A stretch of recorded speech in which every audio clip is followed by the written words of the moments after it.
안녕, 이하레듀 논술 선생님이에요. 오늘은 49쪽 6째 줄부터 52쪽 5째 줄까지네요. 오늘도 변함없이 귀로 한번, 눈으로 한번 읽고 자리에 앉았을 거예요. 그렇죠? 이렇게 이하레듀 논술을 학습하는 우리 친구들은 노인과 바다라는 세계적인 명작을 3번이나 읽게 되는 거예요. 놀랍지 않나요? 사실 지식을, 그러니까 책을 읽어서 얻을 수 있는 모든 것을 지식이라는 단어로 압축한다면 그런 지식을 진짜 내 것으로 만들기 위해서는 책을 한 번 보는 것으로는 부족해요. 앞서 몇 번 언급했지만 그래서 이하레듀는 반복 독서를 강조하는 거예요. 읽은 걸 왜 또 읽어야 하나 라고 생각하지 말고 한 번, 두 번, 3번 읽으면서 놓쳤던 부분, 새롭게 읽히는 부분도 발견하고 그래서 더 재미있고 더 유익한 독서 그리고 글쓰기 학습이 되길 바랍니다.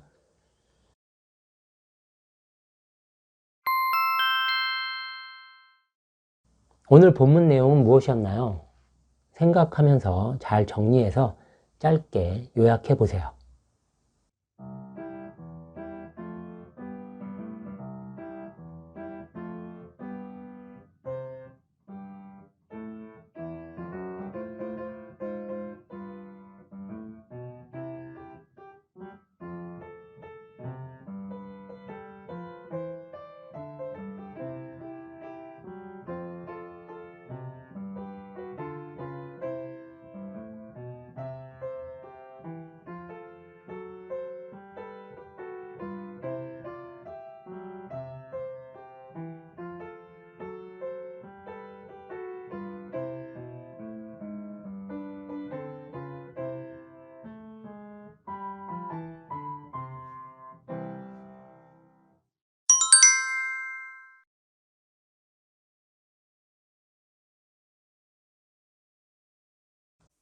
오늘 본문은 주위 풍경과 바닷물 속 고깔 해파리를 보며 고깔 해파리를 잡아먹는 거북에 대해 생각하는 노인을 담고 있어요.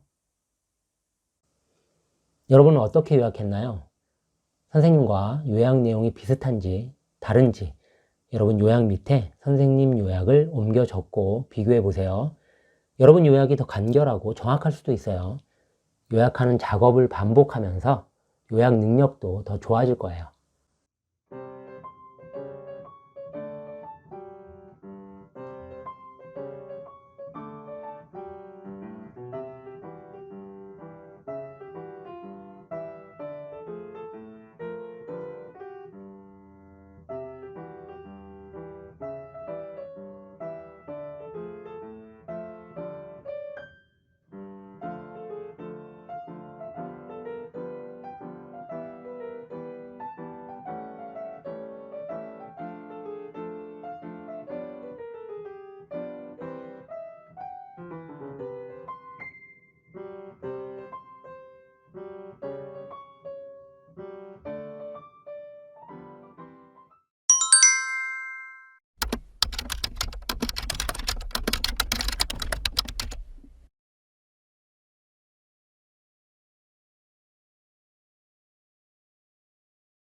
먼저 체질하다.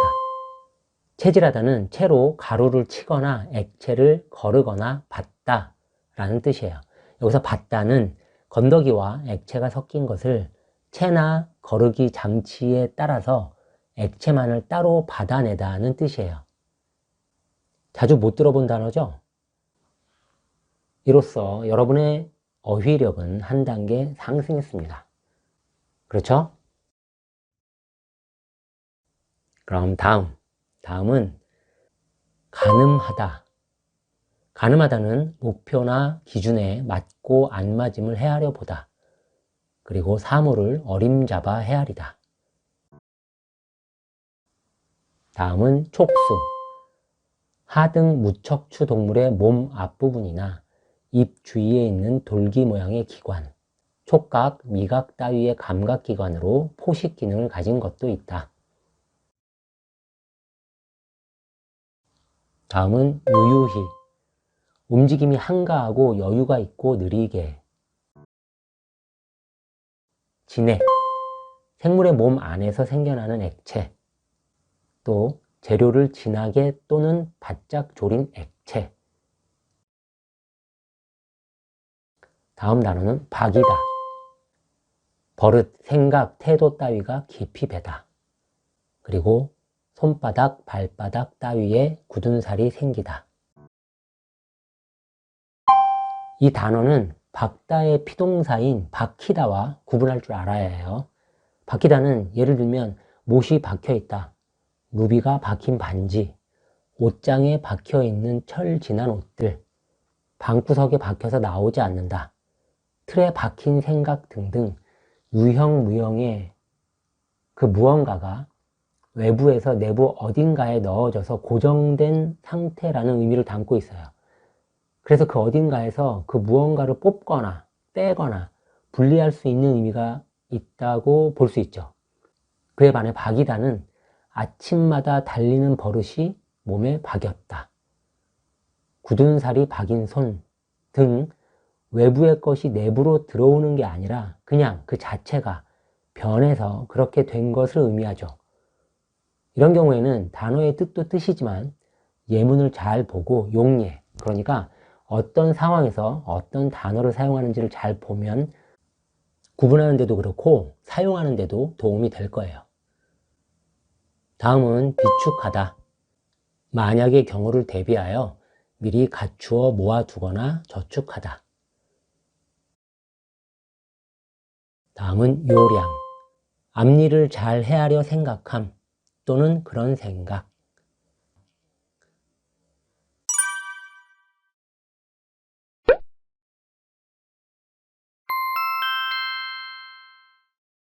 오늘의 문장 교정이에요.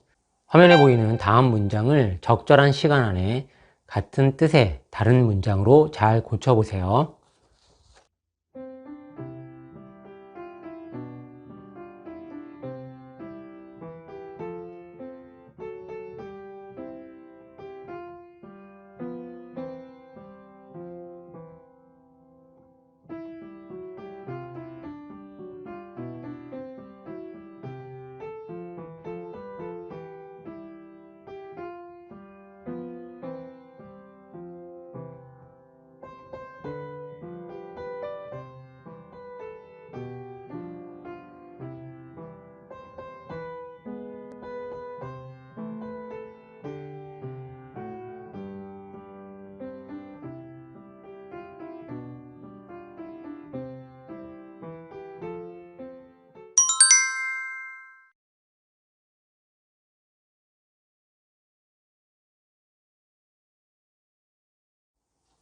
잘 고쳐봤나요? 먼저 이 문장 안에 보이지는 않지만 것, 그러니까 이것 저것 할 때 그 것이 숨겨져 있다는 사실을 아나요? 두 개인데 그것이 뭘까요? 맞아요. 건과 걸이에요. 건은 것은 을, 걸은 것을 을 줄임말이에요. 우리는 일상에서 것이라는 말을 아주 많이 써요. 습관적으로 말이죠. 그러다 보니 그래서도 많이 드러나긴 하는데 가능하면 너무 많이 쓰지 않는 게 좋아요. 그런데 여기서 잠깐, 선생님이 지금 금방 한 말에도 것이 들어갔는데 혹시 알아챈 사람? 그렇죠. 바로 개예요. 그러니까 이 문장 안에 건, 걸, 그리고 금방 선생님이 말한 개, 이게 모두 것을 달리 쓴 거예요. 금방 거예요의 그 거도 마찬가지예요. 그러니까 것은 이처럼 우리가 실생활에서 꽤 많이 쓰는 단어예요. 그런데 것과 함께 또 우리가 실제 생활에서 불필요하게 많이 쓰는 단어가 또 있는데 그게 뭔지 아는 사람? 누가 또 손을 들었는지 모르겠지만 선생님은 안 보이니까 다 알고 있죠? 그건 바로 같다는 말이에요. 같다. 우리는 보통 무언가를 평가할 때 좋은 것 같아, 뭐 맛있는 것 같아, 별로인 것 같아, 재미있는 것 같아 등 같다는 말을 은연중에 아주 많이 써요. 이 말 역시 좀 줄였으면 좋을 그런 말이긴 해요. 이런 언어 습관은 노력해서 고쳐야 해요. 고칠 수 있어요. 지금부터라도 우리 친구들이 신경을 쓴다면, 그래서 단어를 적절히 잘 활용한다면 더 나은 언어 생활을 할 수 있게 될 거예요. 글도 글이지만 정확한 단어를 활용해서 조리 있게 말을 잘하는 것도 아주 중요해요. 알았죠? 선생님 이번 문장에 건과 걸이 들어가긴 했어요. 이것도 다른 것으로 쓸 수 있다면 다른 용어로 쓰는 것도 좋고, 지금 이 문장 자체를 바꿀 때 또 다른 걸로 바꿔보는 것도 좋겠죠. 한번 볼까요? 플랑크톤이 많다는 건 요거를 플랑크톤이 많으면 그만큼 여기는 주변에 물고기도 여기는 많기, 여기를 많다는 걸 말해주기를 많기 때문이었다. 이렇게 좀 더 간단하게 고칠 수 있을 것 같아요. 그러니까 플랑크톤이 많으면 그만큼 주변에 물고기도 많기 때문이었다. 어떤가요? 원 문장보다 조금 덜 직접적인 표현이긴 하죠. 그러니까 원 문장은 한 단계 설명이 더 나아가서 어떠한 현상이 이러한 사실을 말해주기 때문에 교재 내용처럼 노인이 좋았다라는 얘기고, 선생님이 고친 교정문은 그냥 이러한 사실까지만 말한 거예요. 그러니까 그것을 말해준다는 뺀 거죠. 그래도 두 문장이 서로 다른 의미로 읽힐 문장은 아니에요. 그렇죠? 그러니까 플랑크톤이 많으면 그만큼 주변에 물고기도 많기 때문이었다. 그래서 좋았다는 거고, 원 문장은 물고기가 많다는 걸 말해주기 때문에 좋았다는 얘기죠. 그러니까 그런 미묘한 차이가 있어요. 여러분의 교정문과도 한번 비교해 보세요. 그럼 다음 문장도 적절한 시간 안에 잘 고쳐보세요.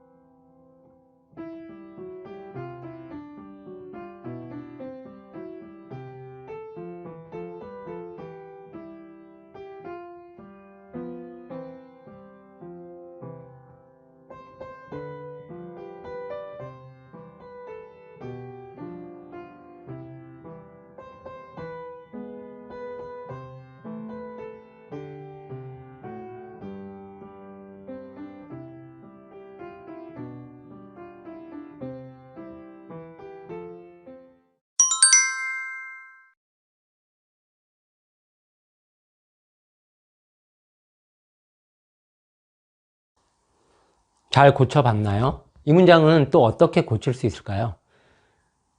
저 멀리에서 이 저를 빼도 되겠죠? 하지만 이제 구남새는 멀리 날아갔고, 그리고 이 별다른을 눈에 띄는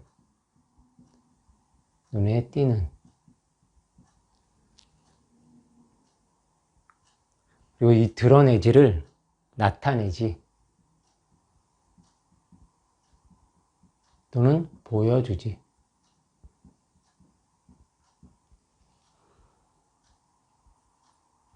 이렇게 바꾸는 건 어떨까요?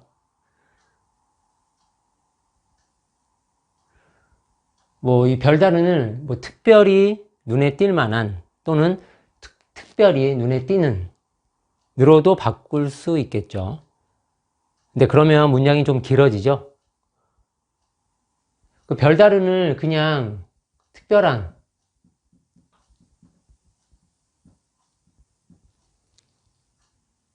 으로 바꾸는 건 어떤가요? 바다도 별다른 모습이 눈에 띄지 않았다. 여기를 눈에 띄지 않았다.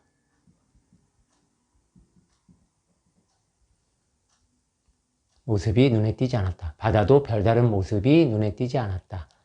라고 바꿀 수도 있겠네요. 혹시 바다도 그냥 잠잠한 모습이었다. 잠잠한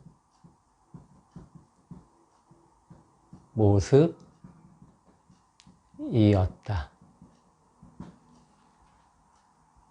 이건 어떨까요? 앞뒤 맥락과 충돌하지만 않는다면 이렇게 바꾸는 것도 괜찮아요. 그러니까 하지만 이제 구남새는 멀리 날아갔고 바다도 눈에 띄는 모습을 나타내지 않았다. 뭐 특별한 모습을 보여주지 않았다. 특별한 모습을 드러내지 않았다. 눈에 띄는 모습을 드러내지 않았다. 그리고 바다도 별다른 모습이 눈에 띄지 않았다. 또는 바다는 잠잠한 모습이었다. 또는 바다도 잠잠한 모습이었다. 하지만 이제 구남새는 멀리 날아갔고 바다는 잠잠한 모습이었다. 이렇게 바꿀 수 있겠죠. 다양하게 조합해서 여러 가지 문장을 만들 수 있을 것 같아요. 여러분이 고친 문장과 한번 비교해 보세요. 여러분은 어떤 단어를 어떻게 고쳤는지 선생님이 바꾼 것과 선생님이 또 말하면서 설명한 것과 비교해 보세요. 수강생 교정 사례예요. 우리 수강생이 바꾼 교정문입니다. 과감하게 줄였네요. 잘했어요. 이제를 빼고 또 뒤에 좀 길었던 원래의 문장을 짧게 고쳤습니다. 다만 저 멀리에서 이 저 멀리는 같이 썼는데 선생님이 이렇게 좀 써봤어요. 저와 멀리를 띄지 않았어요. 원래는 띄어야 되는데 띄지 않았어요. 저 멀리를 써야 하죠. 선생님이 띄어쓰기의 중요성을 말해주기 위해서 있는 그대로 옮겨 써본 거예요. 여러분도 TV에서 본 적이 있을 것 같은데 TV 프로그램 중에 우리말 겨루기라는 프로그램이 있어요. 그 방송에서 우리말 달인에 등극하는 마지막 관문이 바로 띄어쓰기예요. 그러니까 그만큼 어렵다는 말이겠죠. 기본은 단어마다 띄어쓰는 건데 문제는 사전에 등재된 단어를 우리가 제대로 다 알고 있지 않다는 데 있죠. 예를 들면 재미있는 일 또는 흥미있는 일 이렇게 우리가 말할 수 있잖아요. 글로도 쓸 수 있고 의미가 크게 다르지 않으니까요. 재미있는 것과 흥미있는 것과 아주 미묘한 차이는 있지만 그런데 재미있다는 형용사로 하나의 단어고 흥미있다는 하나의 단어가 아니에요. 그래서 재미있다는 붙여 쓰고 흥미있다는 띄어 쓰는 게 기본 원칙이에요. 또 이제 모양이 비슷하니까 찾아내다 그리고 참아내다 이렇게 두 이제 말이 있는데 찾아내다는 하나의 단어여서 붙여 쓰고 참아내다는 띄어 쓰는 게 기본 원칙이에요. 물론 보조동사는 붙여 써도 돼요. 하지만 기본은 띄는 거예요. 기본은 이제 띄는 거예요. 그리고 또 하나의 예로 지난주, 그리고 이번 주, 다음 주 이렇게 말하잖아요. 근데 지난주는 합성어로 하나의 단어라고 보고 붙였어요. 그러니까 합성어는 하나의 단어니까 붙였어요. 근데 이번 주, 다음 주는 합성어로 보지 않아서 띄었어야 해요. 그러니까 이런 걸 구분하기가 쉽지 않죠. 그리고 우리말에는 접사와 관형사, 그리고 조사와 의존명사, 그리고 보조동사와 보조형용사 등 문법적 구분도 꽤 어려워요. 그래서 띄어쓰기를 100% 다 알고 있는 사람은 거의 없다고 해도 과언이 아니라고 할 수 있어요. 그렇다고 그러니까 그냥 쓰자 그러면 안 되겠죠. 이런 기회에 또는 글을 보면서 눈에 띌 때마다 하나씩 잘 알아가면 되고 그렇게 해야 해요. 알겠죠? 오늘의 주목 이 문장이에요. 노인은 그동안 힘을 비축할 요량으로 하얀 거북알을 먹어왔다. 9월에서 10월 사이에 나타나는 진짜 커다란 물고기를 잡기 위해 5월 내내 거북알을 먹었던 것이다. 우리 교재에 노인과 바다 51쪽 밑에서 6째 줄부터 밑에서 3째 줄에 이르는 문장이죠. 여기서 우리가 생각하면 좋을 내용을 키워드로 뽑자면 목표, 계획, 준비가 되겠네요. 이 키워드들을 활용해 짧은 글을 지어보세요. 키워드들을 넣어서 문장을 만들어도 되고, 주목 이 문장처럼 이 단어들이 키워드가 될 만한 문장을 새로 지어도 돼요. 주목 이 문장이나 이 키워드에서 느낄 수 있는 내 생각을 글로 표현하는 거니까 생각나는 대로 글을 쓰고 이어지는 선생님의 설명과 비교해 보세요.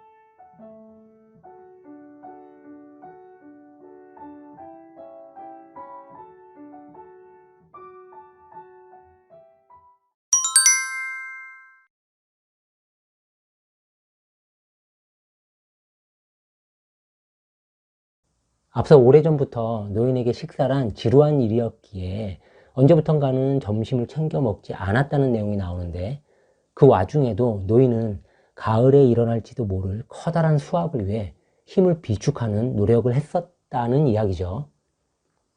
이러한 노인의 모습을 통해서 우리도 우리 자리에서 더 나은 목표를 달성하기 위해, 또는 더 나은 내일을 위해 계획하고 준비해야 한다는 걸 알 수 있어요.